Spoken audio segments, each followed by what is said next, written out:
Many of the free Negroes stayed in the South. Do you know in the 1860 census, there were 440,000 about free Negroes, I mentioned that earlier. More than half lived in the states that were the Confederacy and the border states where slavery was free. And they stayed there, ladies and gentlemen, unmolested, including my family in eastern West Virginia. They stayed there because that's where they had their family and that's where they had their property. Remember, their property was, they had to be given property in Virginia and many of these other southern states. What are they going to do? Go to New York? Live in Harlem? Hang out and listen to jazz with Dizzy, Charlie Parker? They stayed where they were raised. And many of them, this is the worst, the dirtiest secret in African American history, is that a surprisingly high percentage of the free Negroes in the South owned slaves themselves. And some of them owned, we explain it away by saying, oh, but they only own their mother, or they only own, yeah, they own their mother, they own their sister, they own their wife, and they own some other workers too. A surprisingly high number owned workers who they did not liberate throughout the South. There were enough black free Negroes who supported the Confederacy that they voluntarily formed a regiment in the state of North Carolina to fight for the Confederacy. And black Confederate troops are featured on the cover of Harper's Weekly in 1863.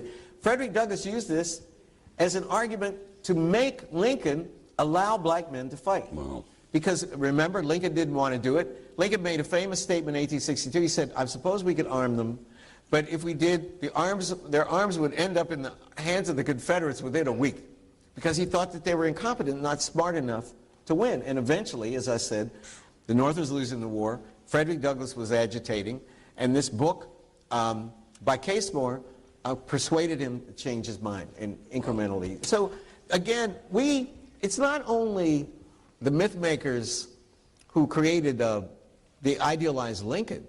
The unique position of the Western world in the history, and especially the destruction of slavery, need not imply that there was unanimity within the West on this institution. In addition to whites who defended the enslavement of Africans on racial grounds, or who opposed general emancipation on social grounds, there were many whites, and even blacks, who defended slavery as a matter of self-interest as slave owners.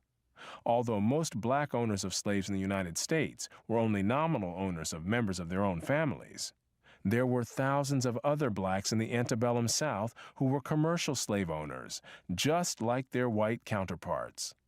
An estimated 1/3 of the free persons of color in New Orleans were slave owners, and thousands of these slave owners volunteered to fight for the Confederacy during the Civil War. Black slave owners were even more common in the Caribbean. In short, there were many defenders of slavery in the West, even in the 19th century. And outside the West, slavery was too widely accepted to require defense.